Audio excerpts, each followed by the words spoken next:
Comme tu t'en doutes, aujourd'hui, on va apprendre comment venir chercher le handstand, le poirier en français. Cette vidéo, elle va être répartie en 3 parties. La première partie, quels sont les prérequis pour venir apprendre le handstand? Car oui, on ne va pas venir apprendre le handstand si jamais on n'a aucune base de stabilité, de mobilité et qu'on est encore vraiment débutant en gymnastique ou en calisthénie. La deuxième partie, c'est quels sont les exercices qui peuvent venir nous aider à venir nous améliorer pour justement venir être prêt à aller chercher notre handstand. La troisième partie, ça va être ce que tu attends le plus, comment venir apprendre le handstand et quelles sont les erreurs les plus couramment rencontrées. Allez, on est parti. Premier prérequis, ça va être d'avoir assez de stabilité dans notre noyau et pour ça, je vais te demander de savoir au minimum réaliser 10 secondes d'un hollow body hold et ça sans avoir de compensation. Je te montre tout de suite. J'ai ma poitrine rentrée, j'ai mon bas du dos en contact avec le sol. C'est vraiment le minimum de savoir être à l'aise pendant au moins 10 secondes. La deuxième partie, toujours sur ton noyau. De l'autre côté, savoir chercher une arche pendant minimum 10 secondes. Maintenant, on va être parti sur la troisième partie. Pour moi, elle est vraiment importante parce que dans l'apprentissage du handstand, souvent, ça met pas mal de contraintes sur nos épaules et notre épaule en rapport avec le noyau qu'on a vu précédemment. Et pour ça, je vais te demander de savoir réaliser au moins une pompe maîtrisée. Ça va vraiment te servir pour être sûr que tu risques pas d'avoir des problèmes au niveau de tes épaules lors de l'apprentissage de cette pratique. Donc vraiment, va renforcer tes pompes dans un premier temps, ça te sera plus qu'utile. Et le dernier prérequis, c'est que tu as assez d'ouverture d'épaule. Je t'explique ce que j'entends par là. Tu te colles au mur et tu viens lever tes épaules et tu aimerais pouvoir venir au moins toucher les mains au niveau du mur tout en n'étant pas totalement creusé. Donc je veux garder un certain engagement comme dans la position de hollow et je viens réussir à toucher les mains au niveau du mur. C'est le minimum que je te demande ici.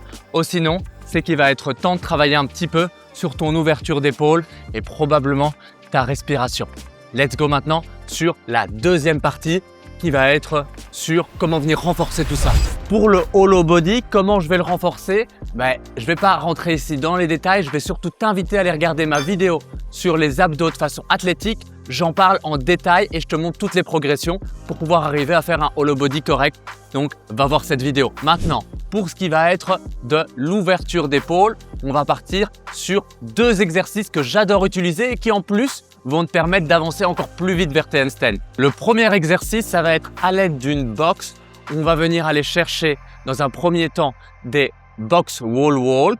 Et après ça, on va venir aller chercher du maintien dans le fond de cette position, là où souvent ça bloque autant sur notre chaîne postérieure et notre ouverture d'épaule. Ça, c'est pour notre premier exercice. Notre deuxième exercice pour vouloir améliorer notre ouverture d'épaule et en même temps les renforcer, ça va être d'avoir des L-sit seated shoulder press en strict. Je pense vraiment aller chercher vers l'arrière et le haut pour justement créer cette ouverture d'épaule. Si maintenant j'ai du mal à tenir cette position assise, ce qui serait normal si justement tu as ce problème d'ouverture d'épaule, eh bien j'utilise ma box qui me donne un peu plus de support. Et là, j'ai réussi à réduire la difficulté de l'exercice et au fur et à mesure, j'essaye de me décoller. Maintenant, pour ce qui est de comment débloquer ta première pompe, abonne-toi à ma chaîne. Je vais te créer une série vidéo pour justement pouvoir résoudre ce problème. Maintenant, comment venir apprendre notre handstand, c'est sûrement la partie que tu attends le plus. On y vient tout de suite.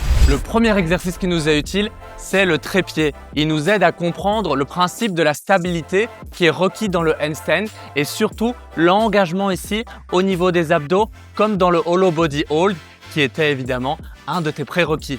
Alors le trépied, je vais vouloir former une base d'un triangle comme si j'avais mes 2 mains qui venaient se rejoindre ici. Cette base va être pour mon crâne, pour le dessus de ma tête et je vais venir me lancer progressivement. Tu vas voir que j'amène mes pieds le plus près possible de mes mains en fonction de ma capacité de ma chaîne postérieure pour arriver gentiment à mon point de balance où je vais plier une jambe, puis l'autre et ensuite seulement étendre une jambe, puis l'autre en fonction de ma capacité à maintenir cette stabilité. C'est mon premier exercice pour vraiment comprendre cette sensation à l'envers tout en gardant ma stabilité. Le deuxième exercice que j'aime bien utiliser, ça va être le frog stand pour comprendre cette sensation de pression au niveau de ma main pour commencer à venir jouer avec l'avant et l'arrière de ma main et comprendre que c'est ça qui me donne cette perception de réussir à maintenir le mouvement de façon stable et de rattraper les petites erreurs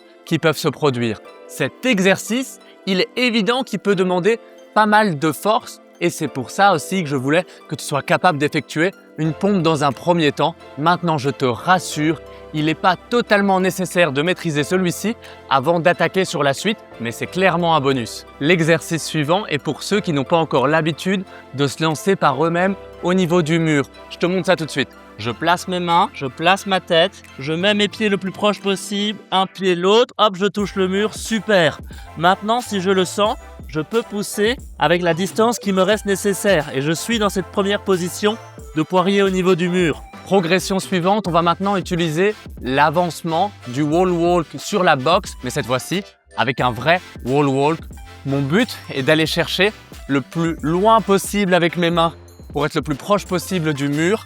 C'est vraiment ça mon goal dans cet exercice et ça me permet d'avoir les niveaux de progression en fonction de là où mes mains viennent se placer et de la confiance qui vient se construire dans ta pratique. Maintenant, on va essayer de donner un peu plus d'intention à cette pratique. Alors, il faut comprendre qu'un handstand, comme quand on est debout, c'est vraiment un alignement entre épaules, poignets, hanches et puis mes pointes de pied. On veut vraiment avoir cet alignement. Comparativement au mur, son idéal, ce serait de se retrouver ici. Maintenant, est-ce que ça va être OK de travailler dans cette zone-ci? Non, car tu vas énormément solliciter au niveau de ton dos. Et c'est pas du tout ça qu'on vient chercher, car on sait que c'est cette position de hollow qui nous permet d'avoir du contrôle, qui nous permet de maintenir. C'est un mouvement beaucoup plus avancé d'aller le chercher, ça s'appelle le Mexican. Et ça, c'est pas fait quand on commence le handstand, ça peut même te mettre dans certaines positions douloureuses. Donc, ma zone de travail, c'est celle-ci. Et ça, il faut vraiment le comprendre pour ne jamais nous permettre d'aller chercher celle-ci tant qu'on est dans l'apprentissage de notre handstand. C'est à cause de ça que tu risques de ne pas progresser. Et c'est pour ça que dès que tu as appris à te lancer, que tu es confiant avec le mur, je te demande de travailler avec le ventre en direction du mur et non pas à l'inverse. Sinon, ta possibilité de progression, elle sera réellement proche de zéro. Malheureusement, tu vas vite le sentir si jamais tu appliques le conseil que je te donne maintenant. Je te fais directement une démonstration de ce que j'entends par là. C'est parti. Allez, je monte dans ma position. Hop. Super. Maintenant, je sais que ça, c'est ma zone de travail ici. Je la sens d'ailleurs qu'ici, hop, je commence à creuser le dos, je suis plus actif. Donc jusqu'ici avec ma jambe, je te montre de l'autre côté, jusqu'ici, c'est ma zone de travail. Tout ce qui est là, c'est ma zone de travail. Je le sens pas, je reviens au mur. Je le sens, je suis bien, je suis bien, je suis bien, je suis bien, je suis bien. Je le sens pas, je reviens au mur. À aucun moment, je laisse passer derrière parce que je vais faire ça. Non, et là, je vais tomber. Ok, maintenant, tu as clairement les premières bases pour commencer à travailler ton travail de handstand et je vais te donner des tips, des conseils qui vont permettre de skyrocket ta pratique clairement plus vite. Une des choses, je t'assure, je le vois partout, je voyage dans le monde quand les gens commencent à apprendre le handstand. La première chose sur laquelle je viens les corriger, en fait, c'est leur largeur de leurs mains. Tout le monde essaie d'aller chercher des largeurs souvent vraiment trop larges, ce qui leur met beaucoup trop de tension au niveau de leurs biceps et ce qui leur font fléchir très vite les bras. Leur alignement n'est du coup pas bon et souvent ils n'arrivent pas à tenir plus de 2-3 secondes parce que c'est déjà des mouvements très avancés. Donc tu t'en doutes qu'au plus tu es aligné avec tes épaules, vraiment tes épaules, alors au plus ça va être simple d'aller chercher ton point de balance. Ça va être l'alignement, ce sont mes épaules. Je viens me mettre en position, mes hanches sont hautes parce que tu l'as vu au niveau du mur et tu l'as vu au niveau de la boxe que je veux faire ça. Hop, trop bien. Je sais maintenant chercher ma position et je reviens. Une deuxième erreur que l'on voit vraiment souvent en handstand, c'est d'avoir les épaules qui au départ vont être trop à l'avant. Alors, elle va pas spécialement être dangereuse et elle peut même probablement te permettre d'arriver plus rapidement à faire ton handstand au départ, mais elle te bloquera dans la progression de ta pratique et c'est pour ça qu'il va falloir que tu essayes au fur et à mesure de la corriger, mais ne stresse pas trop si jamais ça t'arrive au début. Moi, ça m'arrive encore d'aller chercher au départ mes handstands là-dessus et puis d'essayer d'aller me corriger. Au plus je suis aligné, au moins j'ai de force à devoir mettre. Je suis vraiment fort devant, hop, et tu vois, ça me force même à devoir tomber. Alors que si jamais j'essaie de rapidement rentrer ma poitrine de l'autre côté, je suis mieux. Maintenant, dernier point qui peuvent nous limiter vraiment très fort dans nos handstands et tu peux directement le voir sur moi si jamais tu analyses proprement mes vidéos. Ça va être en fait cette possibilité justement d'extension d'épaule. Est-ce qu'elle est parfaite ou non? Et tu sais par rapport au début de la vidéo qu'elle est en lien avec la mobilité de ta chaîne postérieure. Personnellement, je travaille sur énormément d'axes. Tu peux aller suivre ma page Instagram si jamais tu veux voir le travail que j'effectue perso. Je le mets assez souvent en story. Eh bien, ce manque de mobilité dans la chaîne postérieure que j'essaye moi-même de combler dans ma pratique, eh bien, c'est ça qui bloque les parfaits alignements. C'est ça qui fait qu'il y a beaucoup de force à devoir appliquer dans d'autres sens et ça peut fortement, dans une pratique comme le handstand, l'affecter.